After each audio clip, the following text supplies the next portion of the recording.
Hello, good evening प्यारे बच्चों। मेरा नाम है मुख्तार अंसारी और मैं केमिस्ट्री के ज्ञान क्लासेस में आपका स्वागत करता हूं। मैं आप लोगों का बिना टाइम वेस्ट किए सीधा पॉइंट पर आता हूं। जैसा कि आप लोग देख रहे हैं, आज हम लोग अध्याय नंबर 2 के बारे में पढ़ेंगे, जिसका नाम है विलयन। तो सबसे पहले हम विलयन की बात करते हैं कि विलयन कहते किसे हैं। जैसा कि आप लोग छोटी कक्षाओं में पढ़ के आए हैं कि दो या दो से अधिक पदार्थों के समांगी मिश्रण को विलयन कहते हैं। तो यहाँ पर जो समांगी मिश्रण की बात आती है, उसका क्या मतलब होता है। समांगी मिश्रण का मतलब होता है ऐसा मिश्रण जिसके प्रत्येक भाग का संघटन समान हो, उसी को हम लोग क्या कहते हैं, समांगी मिश्रण कहते हैं। अब हम लोग बात करते हैं कि विलयन के दो घटक होते हैं, एक को कहते हैं विलेय, दूसरे को कहते हैं विलायक। सामान्य तौर पर हम लोग ये कहते हैं कि विलयन में ऐसा घटक जिसकी मात्रा कम हो वो विलेय कहलाता है, और विलयन का वह घटक जिसकी मात्रा विलेय से ज़्यादा हो वो क्या कहलाता है, विलायक कहलाता है। लेकिन इसके अतिरिक्त भी हम इसकी और परिभाषाएं कह सकते हैं, इसको कुछ और तरह से भी कह सकते हैं। जैसे कि विलयन में ऐसा पदार्थ जो अपनी परावस्था को खो देता है, जो अपनी भौतिक अवस्था को खो देता है, उसको हम लोग विलेय कहते हैं। और जो पदार्थ अपनी भौतिक अवस्था को नहीं खोता है, अपना अस्तित्व बनाए रखता है, उसको हम लोग विलायक कहते हैं। आप लोग समझ गए होंगे। इसके लिए हमने देखो यहाँ पर एग्जाम्पल भी दिया है। जैसे कि चीनी को जब हम लोग जल में घोलते हैं तो चीनी पहले ठोस अवस्था में होती है, लेकिन वो जल में घुल जाती है। मतलब यहाँ पर जो विलेय है वो अपना अस्तित्व खो दे रहा है, जबकि जो हमारा जल है, विलायक है, वो पहले भी द्रव अवस्था में था और अब भी द्रव अवस्था में ही है। मतलब वो अपना अस्तित्व बचा ले रहा है, मतलब वो क्या है, वो विलायक है। अब इसके बाद हम लोग बात करते हैं विलयन के गुणधर्म के बारे में। तो सबसे पहला पॉइंट जो है विलयन के गुणधर्म के बारे में, कि विलयन में एक प्रावस्था होती है। जैसा कि आप लोग देखे होंगे, जब हम लोग पानी में तेल को डाल देते हैं तो पानी अलग दिखाई देने लगता है और तेल अलग दिखाई देने लगता है। उसमें दो प्रावस्था होती है, एक तेल की प्रावस्था होती है और एक पानी की प्रावस्था होती है। लेकिन विलयन में क्या है, जैसा आप लोगों ने यहाँ देखा है, जब हम लोग चीनी का और जल का मिश्रण देते हैं तो उसमें कहीं भी कोई दो तरह से नहीं दिखाई देता है, सारी चीज़ें एक ही तरह से दिखाई देती हैं। मतलब यहाँ पर क्या है, एक प्रावस्था है। दूसरा पॉइंट है हमारा, विलयन के घटकों को भौतिक विधियों द्वारा सरलता से पृथक नहीं किया जा सकता है। मतलब अगर ये चीनी और जल का हमने घोल बना दिया है, तो इस घोल में से चीनी को या जल को हम आसानी से अलग नहीं कर सकते हैं, सरलता से अलग नहीं कर सकते हैं। तीसरा पॉइंट, विलयन के गुणधर्म उसके घटकों के गुणधर्म होते हैं। मतलब कि जो यहाँ विलयन हमारा है, इसका जो गुणधर्म है वो चीनी के और जल के गुणधर्म से ही बना हुआ है। मतलब चीनी का और विलयन का जो गुणधर्म, चीनी का और जल का जो गुणधर्म था, वही गुणधर्म हमारा किसका होगा, विलयन का गुणधर्म होगा। अगली बात, विलयन पूर्ण रूप से एक समान होता है, इसलिए इसके गुण जैसे घनत्व, अपवर्तनांक आदि समान होते हैं। जब विलयन ही समान है हर तरह से, कहीं भी उसका संगठन अलग नहीं है, तो जाहिर सी बात है अपवर्तनांक हो चाहे घनत्व हो, सब क्या होंगे, एक समान ही होंगे। विलयन के गुणधर्म जैसे अगला पॉइंट है, विलयन के गुणधर्म जैसे घनत्व, श्यानता, पृष्ठतनाव, क्वथनांक, हिमांक आदि विलयन के संगठन के साथ परिवर्तित होते रहते हैं। इसका अर्थ यह है कि विलयन के संगठन में, यानी कि अगर हम उसके विलय की मात्रा में या विलायक की मात्रा में परिवर्तन करेंगे, तो जो विलयन का पृष्ठतनाव है, क्वथनांक है, हिमांक है, ये सारी चीज़ें क्या हो जाएंगी, परिवर्तित हो जाएंगी।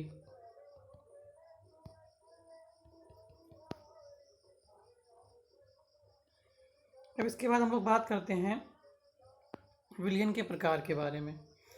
तो विलायकों की भौतिक अवस्था के आधार पर अगर हम देखें तो विलयन 3 प्रकार के होते हैं। देखिए, विलायक की भौतिक अवस्था के बारे में हम ऐसे कह सकते हैं कि किसी भी विलायक की जो भौतिक अवस्था होती है, विलायक की भौतिक अवस्था के आधार पर ही विलयन को कहते हैं। जैसे कि यहाँ देखो, विलायक की भौतिक अवस्था के आधार पर विलयन को 3 प्रकार से बांटा गया है, गैसीय विलयन, द्रव विलयन और ठोस विलयन। अब जैसे देखो, पहला है गैसीय विलयन। तो अगर हमारा विलायक गैस है, विलायक हमारा गैस है, तो इसको हम लोग गैसीय विलयन कहेंगे। अब यहाँ पर जो हमारा विलय है वो ठोस हो सकता है या द्रव हो सकता है।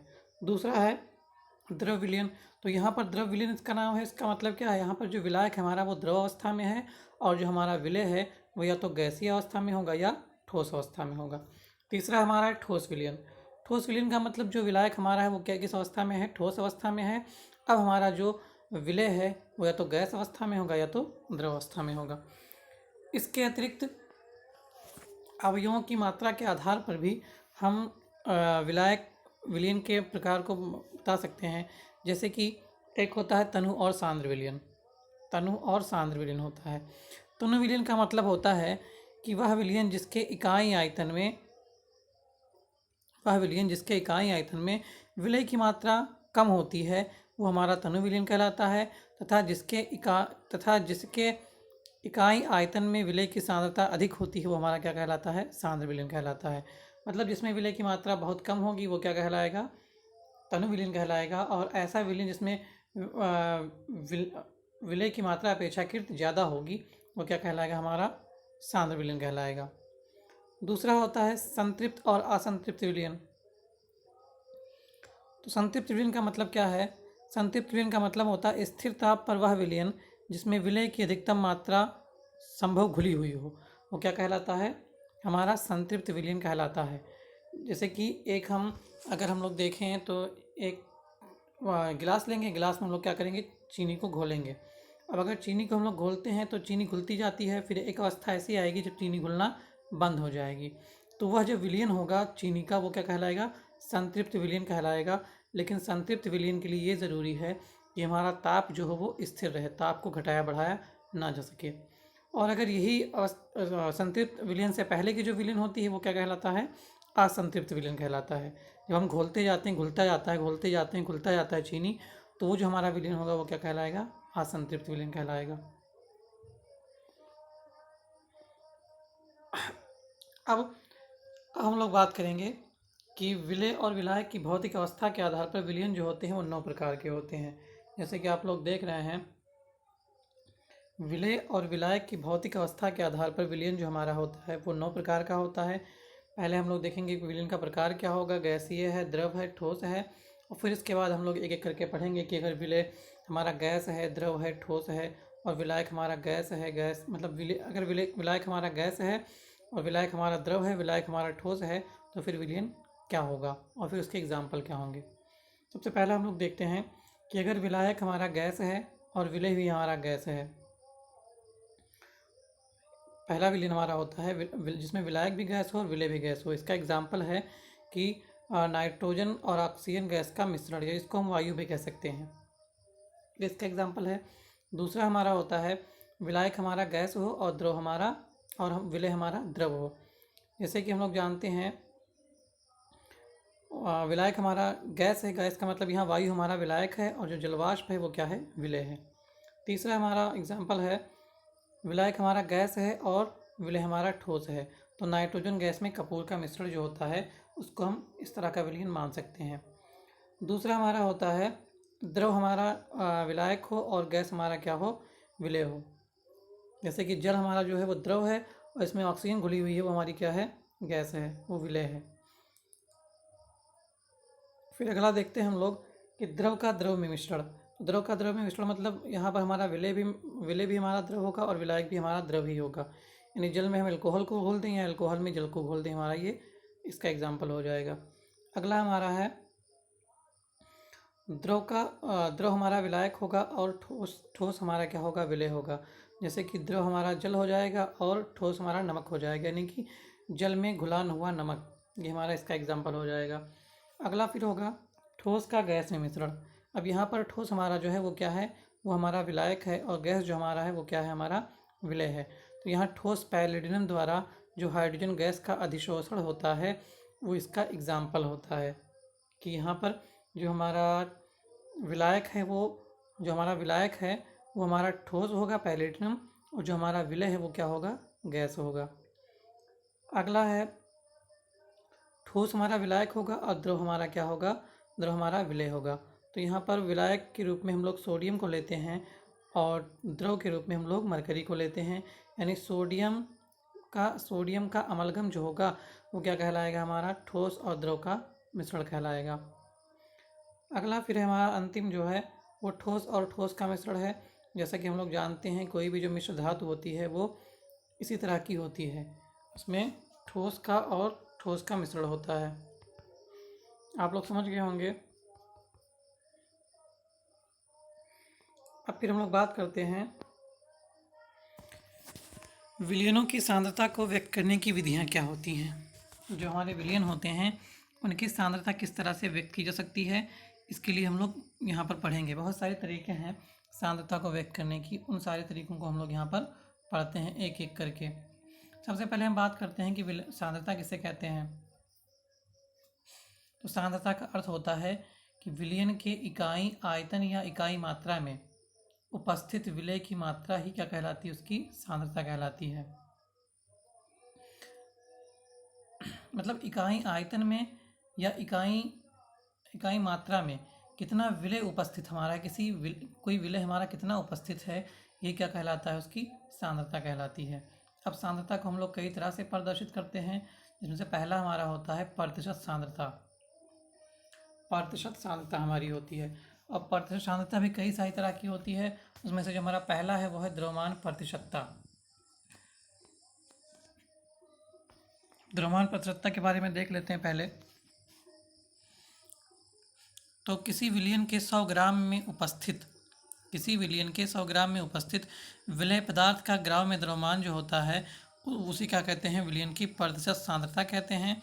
इसमें इसे स्मॉल w अपान कैपिटल W प्रतिशत से व्यक्त करते हैं। जैसे कि यहाँ पर लिखा हुआ है, इसका फार्मूला होगा विलय पदार्थ का द्रव्यमान बटे विलयन का द्रव्यमान। यहाँ पर सबको हमें ग्राम में ही लेना है और 100 से गुणा कर देना है, तभी प्रतिशत हमारा निकल पाएगा। जैसे कि आप लोगों के स्पष्ट करने के लिए लिख दिया गया है यहाँ पर, अगर 20% द्रव्यमान प्रतिशतता शर्करा है तो इसका अर्थ यह है कि 100 ग्राम विलयन में 20 ग्राम शर्करा उपस्थित है। 20% अगर द्रव्यमान प्रतिशतता है तो इसका अर्थ यही है कि 100 ग्राम टोटल विलयन 100 ग्राम है और 100 ग्राम विलयन में 20 ग्राम हमारा शर्करा उपस्थित है। दूसरा आता है आयतन प्रतिशतता। तो जैसे द्रव्यमान प्रतिशतता थी उसी तरह से बिल्कुल आयतन प्रतिशतता भी है। बस खाली यहाँ पर क्या है, वहाँ पर 100 ग्राम विलयन में कितने ग्राम घुले हुए हैं, हमारे विलय की मात्रा कितनी घुली हुई है, ये वहाँ था। और यहाँ पर हमारा है कि किसी विलयन के 100 ml आयतन में उपस्थित विलय पदार्थ का मिली में आयतन उस विलयन की आयतन प्रतिशतता कहलाती है। मतलब वहाँ पर 100 ग्राम विलयन में कितना ग्राम हमारा विलय घुला हुआ था उसको हम लोग द्रव्यमान प्रतिशतता कहते थे। और यहाँ पर हमारा क्या है, 100 ml विलयन में कितना ml हमारा विलय घुला हुआ है उसकी मात्रा को हम लोग क्या कहते हैं, आयतन प्रतिशतता कहते हैं। इसको स्मॉल v अपान कैपिटल V प्रतिशत से व्यक्त करते हैं। और इसका भी फार्मूला बिल्कुल सेम उसी तरह है, विलय का आयतन ml में बटे विलयन का आयतन ml में गुणे 100। जैसे अगर हम कहें, स्पष्ट करने के लिए हमने यहाँ एग्जाम्पल दिया हुआ है कि अगर 10% आयतन प्रतिशतता मेथेनॉल का अर्थ है कि 100 ml विलयन में 10 ml मेथेनॉल घुला हुआ है। अगर कोई 10% विलयन कहते हैं, आयतन 10% विलयन कहते हैं, तो इसका अर्थ यह है कि टोटल विलयन कितना है, टोटल विलयन हमारा 100 ml है और 100 ml में कितना हमारा मेथेनॉल घुला हुआ है, हमारा मेथेनॉल जो है वो 10 ग्राम घुला हुआ है। बात समझ में आ गई होगी आप लोगों के। अगली बात हम लोग करते हैं द्रव्यमान आयतन प्रतिशतता। अभी तक हम लोगों ने दो तरह से पढ़ा हुआ है, एक द्रव्यमान प्रतिशतता पढ़ा है और एक आयतन प्रतिशतता पढ़ा हुआ है। अब यहाँ पर हमको एक तरह की और प्रतिशतता पढ़नी है, द्रव्यमान आयतन प्रतिशतता पढ़नी है। इसका क्या अर्थ होता है, किसी विलयन के 100 ml आयतन में उपस्थित विलय पदार्थ का ग्राम में द्रव्यमान उस विलयन की द्रव्यमान आयतन प्रतिशतता कहलाती है। मतलब कोई विलयन है 100 ml, कोई विलयन अगर 100 ml है तो उसमें कितना ग्राम हमारा विलय पदार्थ घुला हुआ है, वही क्या कहलाती है, उसकी द्रव्यमान आयतन प्रतिशतता कहलाती है। समझ में आ रही बात। 100 ml टोटल विलयन है, उस 100 ml में कितना ग्राम हमारा विलय घुला हुआ है, यही क्या कहलाता है, उसकी द्रव्यमान आयतन प्रतिशतता कहलाती है। यहाँ पर फार्मूला जैसे लिखा हुआ है, विलय पदार्थ का द्रव्यमान ग्राम में बटे विलयन का आयतन ml में गुणे 100। ये हमारा क्या होता है, ये हमारा होता है द्रव्यमान आयतन प्रतिशतता होती है। समझाने के लिए हमने यहाँ पर लिख दिया है, अगर कहीं पर 10% NaCl विलयन लिखा हुआ है तो इसका अर्थ ये है कि 100 ml NaCl के विलयन में 10 ग्राम NaCl घुली हुई है। क्या मतलब हुआ? 10% NaCl विलयन का अर्थ है कि 100 ml विलयन में 10 ग्राम NaCl हमारा घुला हुआ है, इसका अर्थ होता है। हम लोग जानते हैं कि जो अगर कोई हमारा गैस है या कोई हमारा विलयन ही, मान लो कोई हमारा विलयन है, आयतन है उसका, तो जब उसको हम गर्म करते हैं, जब हम किसी विलयन को गर्म करते हैं, चाहे वो गैस उसमें हो या द्रव उसमें हो, तो द्रवों का प्रसार, तो उसमें द्रव का प्रसार होता है और वो गैस के रूप में बन जाती है। यानी कि जब किसी विलयन को हम लोग गर्म करते हैं तो उसका आयतन क्या होता है? बढ़ता है। तो विलयन की सांद्रता जो होती है वो ताप वृद्धि पर घटती है। यानी जब हम गर्म करेंगे तो उसका आयतन बढ़ेगा, जब आयतन बढ़ेगा तो इकाई आयतन में उसके पदार्थों की मात्रा कम हो जाएगी, विलेय पदार्थों की मात्रा कम हो जाएगी। इस प्रकार से हमारा जो विलयन होगा उस विलयन की सांद्रता ताप के बढ़ाने से घट जाएगी। अगला होता है पार्ट पर मिलियन सांद्रता। अब पार्ट पर मिलियन सांद्रता क्या होती है? सबसे पहली बात, इसका हम लोग उपयोग कब करते हैं? जब हम लोग कहीं बहुत ज़्यादा हमारे विलायक की मात्रा होती है और विलेय की मात्रा बहुत सूक्ष्म होती है, तो उस जगह पर हम लोग इस सांद्रता का इस्तेमाल करते हैं। जैसे मान लो कह दिया जाए कि 500 मान लो कह दिया कि 500 लीटर में हमारा 2 ग्राम कोई पदार्थ घुला हुआ है, तो वहाँ पर हम लोग कौन सी सांद्रता का इस्तेमाल करेंगे? वहाँ पर हम लोग इसी पार्ट पर मिलियन सांद्रता का इस्तेमाल करेंगे। ये होता क्या है? किसी विलेय पदार्थ के भागों की वह संख्या जो किसी विलयन के 1 मिलियन अर्थात 10 लाख भागों में उपस्थित हो, पार्ट पर मिलियन सांद्रता कहलाती है। सबसे पहली बात यह है कि यहाँ पर आपको पता होना चाहिए कि मिलियन का मतलब होता है 10 लाख। 10 लाख विलायक में 10 लाख विलयन के कणों में हमारा विलेय का कण कितना है, इसी को हम क्या कहते हैं? पार्ट पर मिलियन कहते हैं। फिर से एक बार पढ़ लेते हैं इसके डिफिनीशन को। किसी विलेय पदार्थ के भागों की वह संख्या जो किसी विलयन के 10 लाख भागों में उपस्थित हो, मतलब विलयन के 10 लाख भागों में जो हमारा ये विलेय उपस्थित होता है, उसी को हम लोग क्या कहते हैं? पार्ट पर मिलियन कहते हैं। जैसे कि आप लोग देख रहे हैं, अभी हम लोग प्रतिशत में लिखते थे तो वहाँ पर 100 से गुणा करते थे, और अब हम लोग क्या किसमें लिखेंगे? हम लोग अब 10 लाख में देखेंगे ना कि 10 लाख में हमारा विलेय की मात्रा कितनी है, तो इसलिए यहाँ पर क्या किया गया है? 10 के घात 6 लगाया गया है। यानी विलेय पदार्थ का द्रव्यमान ग्राम में और विलयन का द्रव्यमान ग्राम में गुणे 10 घात 6। कुछ है नहीं इसमें, बस खाली क्या करना है, वहाँ पर तुम्हें 100 ग्राम में प्रतिशत में दिखाना होता था, यहाँ पर तुम्हें 10 लाख में दिखाना है, इसलिए यहाँ पर क्या किया गया है? 10 घात 6 लगा दिया गया है। जैसे कि इसको देखो, 10 ppm अगर NO गैस लिखी हुई है, तो इसका अर्थ है कि 10 ग्राम NO गैस 10 घात 6 ग्राम वायु में उपस्थित है। अगर 10 ppm NO गैस लिखा हुआ है तो इसका अर्थ यह है कि 10 लाख ग्राम वायु में 10 ग्राम हमारी NO गैस उपस्थित है। इसको क्या कहते हैं? इस सांद्रता को हम लोग क्या कहते हैं? पार्ट पर मिलियन सांद्रता कहते हैं। बात समझ में आ गई होगी। अगला होता है ग्राम पर लीटर सांद्रता। अब इसके नाम से ही स्पष्ट है, ग्राम पर लीटर सांद्रता। फिर भी इसको पढ़ लेते हैं, क्या होता है ग्राम पर लीटर सांद्रता।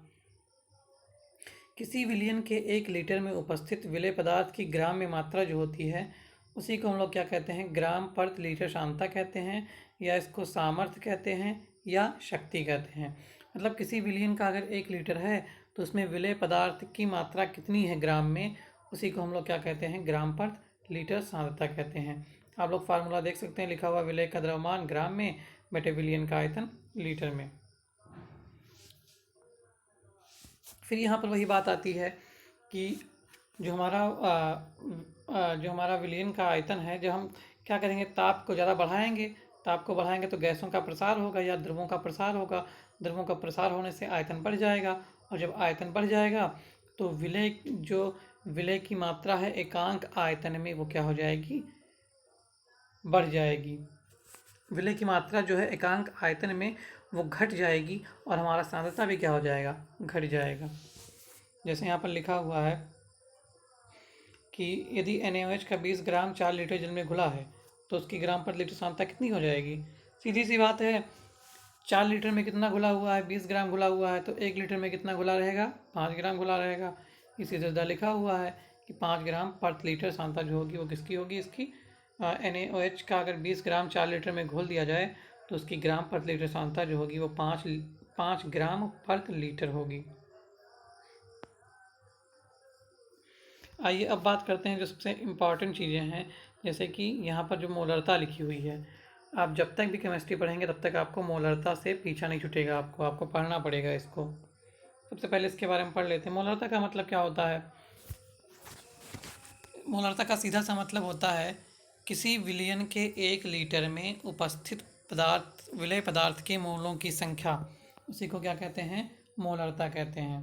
फिर से एक बार सुन लीजिए, किसी विलय के 1 लीटर आयतन में उपस्थित विलय पदार्थ के मोलों की संख्या को क्या कहते हैं, उसकी मोलरता कहते हैं। इसका फार्मूला होगा विलय की मोलों की संख्या बटे विलयन का आयतन लीटर में। हम लोग जानते हैं कि मोल बराबर क्या होता है, मोल बराबर होता है भार बटे अणुभार।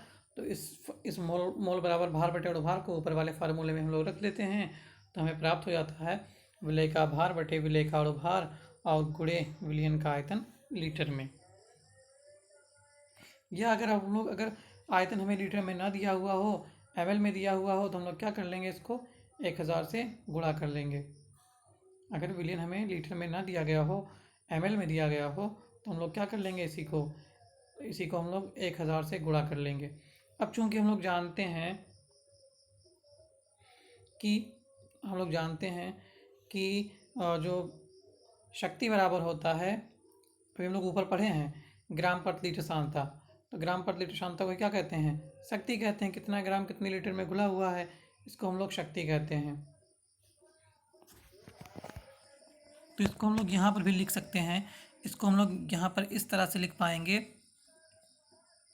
कि यहाँ का जो m लिखा हुआ, अणुभार लिखा हुआ है, उस अणुभार को हम मोलरता की साइड में भेज दें अगर, और तो इधर क्या हो जाएगा, इधर हो जाएगा W/V, W/V हो जाएगा अगर आयतन लीटर में लिया जाए तो मतलब हो क्या जाएगा, हो जाएगा मोलरता गुणे अणुभार, मोलरता गुणे विलय का अणुभार बराबर शक्ति।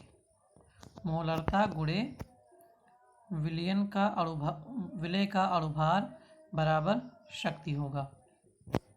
बात समझ में आई।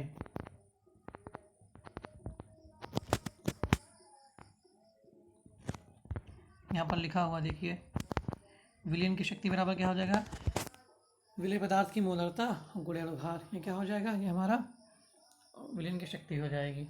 ये उससे बनाया गया, अभी हमने जो दिखाया है मोलरता वाला फार्मूला, उसी से बनाया गया है इसको। अब फिर देखते हैं, ताप बढ़ाने पर यह सांद्रता घटती है। जैसे हम लोग ताप बढ़ाएंगे वैसे सांद्रता क्या हो जाएगी, घट जाएगी। वही पहले वाला लॉजिक्स में भी है कि जब हम लोग ताप बढ़ाएंगे तो गैस होगा या द्रव होगा हमारा, उसका प्रसार होगा, आयतन बढ़ेगा, और जब आयतन बढ़ेगा तो क्या हो जाएगी, हमारी मोलरता हमारी घट जाएगी। अगर यहाँ एग्जांपल में देख लीजिए, अगर 2m NaOH विलयन कहा गया है तो इसका अर्थ ये होगा कि NaOH का 2 मोल है जो 1 लीटर विलयन में घुला हुआ है। अगर एक m NaOH विलयन कहा जाता है तो इसका मतलब होगा कि NaOH का 1 मोल है वो 1 लीटर विलयन में घुला हुआ है। बात समझ में आई। यहाँ पर हम लोग देख लेंगे फिर से, इस बात को समझना बहुत ज़रूरी है कि अगर लिखा हुआ है 0.5 MH2SO4 अगर लिखा हुआ है 0.5 MH2SO4 अगर लिखा हुआ है तो इसका अर्थ यह है कि 0.5 मोल H2SO4 का है वो 1 लीटर विलयन में उपस्थित है। समझ में आई बात?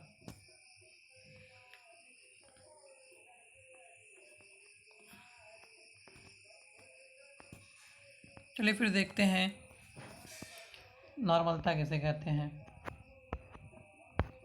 नॉर्मलता का मतलब क्या होता है? किसी विलयन के 1 लीटर में घुले हुए विलेय पदार्थ के ग्राम तुल्यांकों की संख्या को उस विलयन की नॉर्मलता कहते हैं।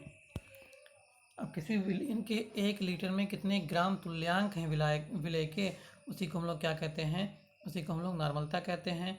फिर यहाँ नॉर्मलता का फार्मूला देख लीजिए। नॉर्मलता बराबर होता है विलेय के ग्राम तुल्यांकों की संख्या बटे विलयन का आयतन लीटर में। हम लोग जानते हैं कि ग्राम तुल्यांकों की संख्या बराबर क्या होता है? ग्राम तुल्यांकों की संख्या बराबर होता है विलेय का भार बटे विलेय का तुल्यांकी भार। विलेय का भार बटे विलेय का तुल्यांकी भार। फिर यहाँ एक चीज़ निकल के आती है तुल्यांकी भार। तुल्यांकी भार क्या होता है? तुल्यांकी भार का बराबर होता है अणुभार बटे क्षारकता या अम्लता। अगर किसी पदार्थ का तुल्यांकी भार निकालना है तो उसका अणुभार निकालेंगे और हम लोग क्या करेंगे, उसके अम्लता या क्षारकता से भाग कर देंगे, डिवाइड कर देंगे, तो क्या आ जाएगा? उसका तुल्यांकी भार आ जाएगा। अब विलयन का आयतन हम लोग जानते हैं पहले से ही लीटर में होगा ही। और फिर हम यहीं पर फिर बात कर लेते हैं कि हम चलो देखते हैं, पहले इसका फार्मूला देखते हैं। तो हमने बताया क्या होता है, नॉर्मलता बराबर होता है विलेय पदार्थ का भार बटे तुल्यांकी भार और बटे विलयन का आयतन लीटर में। तो यहाँ पर अगर आप देखेंगे ए बी सी करके देखेंगे, अपान डी होगा, यह आ जाएगा W/E इंटू आयतन लीटर में। यहाँ बगल में लिखा हुआ चूंकि अणुभार बराबर तुल्यांकी भार बराबर क्या होता है? अणुभार बटे क्षारकता या अम्लता होती है। तो इस अणुभार की जगह पे हम लोग क्या कर देंगे, यहाँ तुल्यांकी भार की जगह पे हम लोग क्या कर देंगे, M/N कर देंगे, जहाँ पर M बराबर क्या है? हमारा अणुभार है और N हमारा क्षारकता या अम्लता होगी। तो यहाँ पर फार्मूला निकल के हमारा आ जाएगा N बराबर स्मॉल w, मतलब कि विलेय का अणुभार, विलेय का भार और विलेय का भार और कैपिटल M बराबर विलेय का अणुभार गुणे N का मतलब है हमारा, N का मतलब है अम्लता या क्षारकता और V का मतलब आयतन लीटर में। हम लोग जानते हैं शक्ति बराबर, अभी हमने क्या पढ़ा है? अभी हमने शक्ति बराबर पढ़ा हुआ है कि किसी विलेय पदार्थ का ग्राम में भार 1 लीटर में कितना उपस्थित होता है, उसी को हम लोग क्या कहते हैं? शक्ति कहते हैं। तो यहाँ पर अगर हम देखें तो नॉर्मलता के टर्म में भी हम लोग शक्ति को लिख सकते हैं। इसे देखो यहाँ पर क्या लिखा हुआ है, यहाँ पर जो हमारा मेन फार्मूला है ये जेड से हमने घेर रखा है। इसमें अगर W/V को हम निकाल दें, W/V को अगर हम निकाल लें तो ये क्या बन जाएगा? ये हमारा शक्ति बन जाएगा, क्योंकि शक्ति बराबर क्या है? विलेय पदार्थ का ग्राम में भार बटे आयतन लीटर में। तो यहाँ इसको निकाल लेंगे तो ये क्या बन जाएगा? शक्ति बन जाएगा। बाकी बचा इधर क्या? इधर हमारा बचा N/अपान अणुभार, N/अपान कैपिटल M, और कैपिटल हमारा क्या है? अणुभार है। तो इस तरह से ये पूरा हो जाएगा हमारा फार्मूला जो हमारा था, N बराबर विलेय पदार्थ का भार बटे विलेय पदार्थ का अणुभार गुणे अम्लता या क्षारकता बटे विलयन का आयतन लीटर में।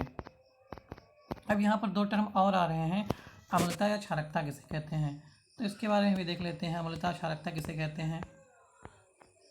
देखिए, किसी क्षार के लिए क्या होता है, किसी क्षार के लिए जो विस्थापनीय हाइड्रोक्सिल आयनों की संख्या होती है वो उसकी अम्लता कहलाती है। किसी क्षार में जितने विस्थापित हो जाने वाले OH- आयन होंगे वह उसकी अम्लता कहलाती है। जैसे यहाँ पर लिखा हुआ है NaOH में एक विस्थापनीय हाइड्रोक्सिल आयन है तो इसकी अम्लता 1 होगी। मैग्नीशियम हाइड्रोक्साइड में 2 हैं OH- आयन विस्थापित होने वाले तो इसकी अम्लता 2 होगी। एल्युमिनियम हाइड्रोक्साइड में 3 OH- आयन है तो इसकी अम्लता 3 होगी। फिर दूसरी बात आती है क्षारकता किसे कहते हैं, तो किसी अम्ल में जितने विस्थापित हो जाने वाले H+ आयनों की संख्या होती है वही उसकी क्या कहलाती है? क्षारकता कहलाती है। देखो, जो क्षार के लिए इस्तेमाल किया जाता है उसको अम्लता कहते हैं और जो अम्ल के लिए इस्तेमाल किया जाता है उसको क्षारकता कहते हैं। ध्यान से देखना, ये बात ध्यान रखना।